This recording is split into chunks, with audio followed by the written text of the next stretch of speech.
En junio de 1942, en medio del caos de la Segunda Guerra Mundial, se libró una de las batallas más decisivas del teatro del Pacífico, la Batalla de Midway.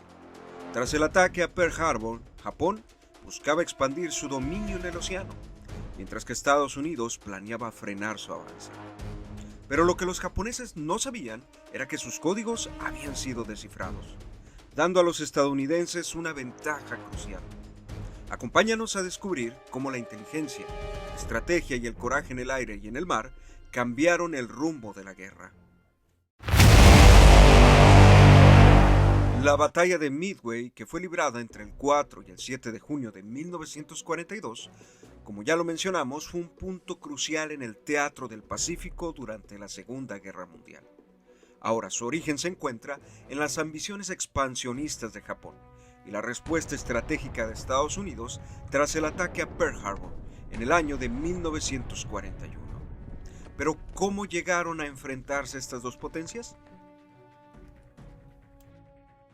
La expansión japonesa durante la Segunda Guerra Mundial fue el resultado de una estrategia cuidadosamente planificada para establecer un imperio autosuficiente en Asia y el Pacífico.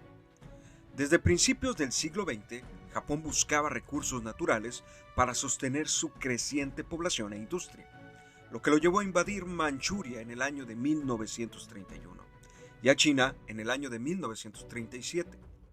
Con el inicio de la Guerra Mundial, Japón se alineó con las potencias del eje y aprovechó la distracción de Europa para expandirse rápidamente hacia el sudeste asiático, ocupando territorios ricos en recursos como fue Malasia, Indonesia y Filipinas. El ataque a Pearl Harbor en el año de 1941 marcó un punto crítico en esta expansión. Japón buscaba neutralizar a la flota estadounidense para garantizar su dominio en el Pacífico.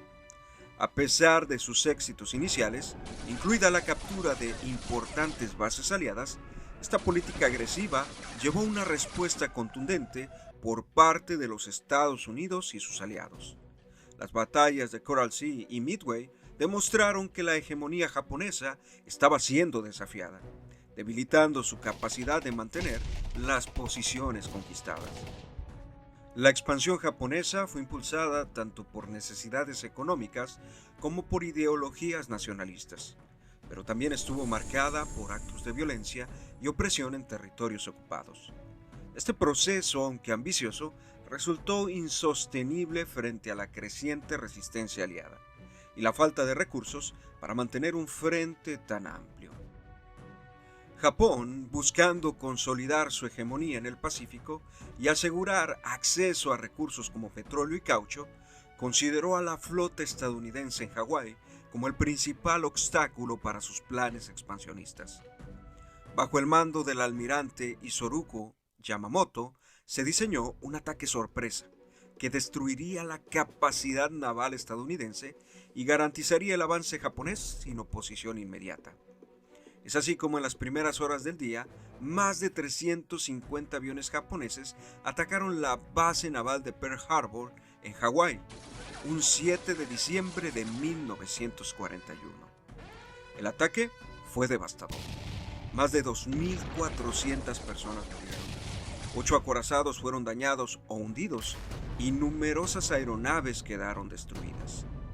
Sin embargo, no lograron alcanzar los portaaviones estadounidenses, que en ese momento no se encontraban en la base, y que resultaría en un error estratégico que le costaría caro a Japón más adelante.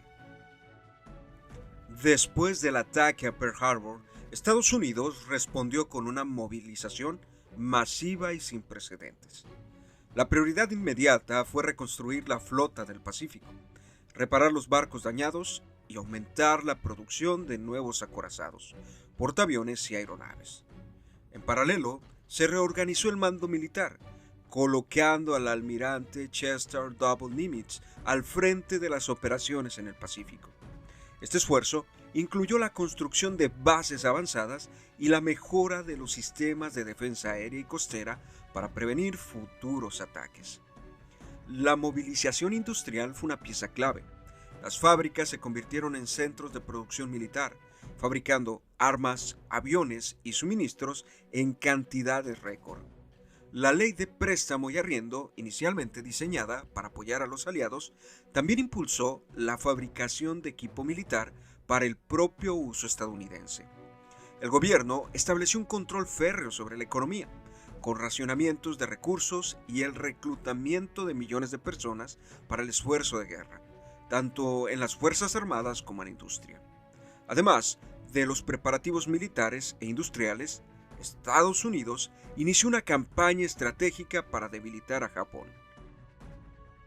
Bajo este contexto es que ocurre la Batalla de Midway. Esta batalla fue librada del 4 al 7 de junio de 1942, y su planificación comenzó como parte de la estrategia japonesa para consolidar su dominio en el Pacífico y eliminar la fuerza de la flota estadounidense. El objetivo principal era traer a la flota estadounidense a una emboscada en alta mar y destruirla, lo que garantizaría la superioridad japonesa y eliminaría todos los esfuerzos que había hecho Estados Unidos hasta ese momento por ponerle fin a la guerra en el Pacífico. La operación japonesa, conocida como Operación Mi, fue extremadamente ambiciosa y dependía de una cooperación precisa entre múltiples grupos navales. Incluía la movilización de 4 portaaviones principales y que habían sido fundamentales en el ataque a Pearl Harbor. Además, los japoneses planearon un ataque secundario en las islas Aleutianas para desviar la atención de Estados Unidos. Sin embargo, un error estratégico fue suponer que Estados Unidos desconocía sus intenciones. Gracias a los avances en inteligencia militar, los criptógrafos estadounidenses descifraron el código japonés JN25, revelando los detalles del ataque planeado.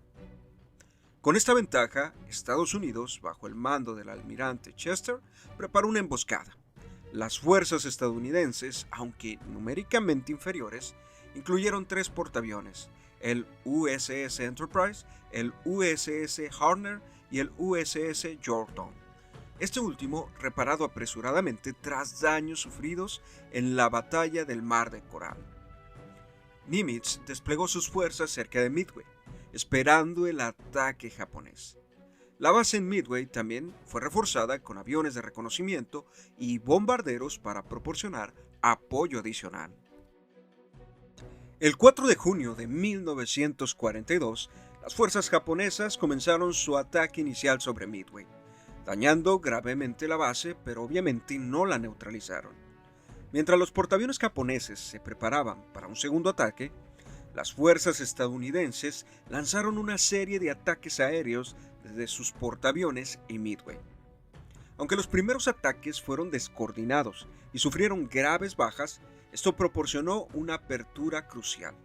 Un grupo de bombarderos en picada logró atacar a los portaaviones japoneses, mientras sus cubiertas estaban llenas de aviones y municiones, causando, obviamente, daños catastróficos. En cuestión de horas, 3 portaaviones japoneses fueron hundidos. El cuarto, el Hiru, contraatacó y dañó gravemente el USS Yorktown, pero también fue hundido al día siguiente. La destrucción de estos portaaviones representó una pérdida irreemplazable para Japón, tanto en términos de material como de personal experimentado. Por otro lado, aunque los estadounidenses sufrieron bajas importantes, conservaron una gran parte de su capacidad ofensiva, lo que les permitió continuar con su campaña en el Pacífico. Amigos míos, la batalla de Midway no solo marcó el fin de la expansión japonesa en el Pacífico, sino que también cambió el curso de la guerra a favor de los aliados del lado del Pacífico. Fue un triunfo de la inteligencia militar, la planificación estratégica y obviamente el sacrificio de los soldados. A partir de este punto, Estados Unidos asumió la ofensiva en el Pacífico, llevando a los japoneses a una estrategia defensiva que culminaría en su rendición 3 años después. Midway sigue siendo un ejemplo emblemático de cómo la preparación y la inteligencia pueden cambiar el rumbo de la historia. Si te gustó este video, te recuerdo suscribirte y comentar a fin de que podamos subir más contenido. Si tienes algún tema en especial sobre el que quieras que hablemos, Déjanoslo saber en los comentarios.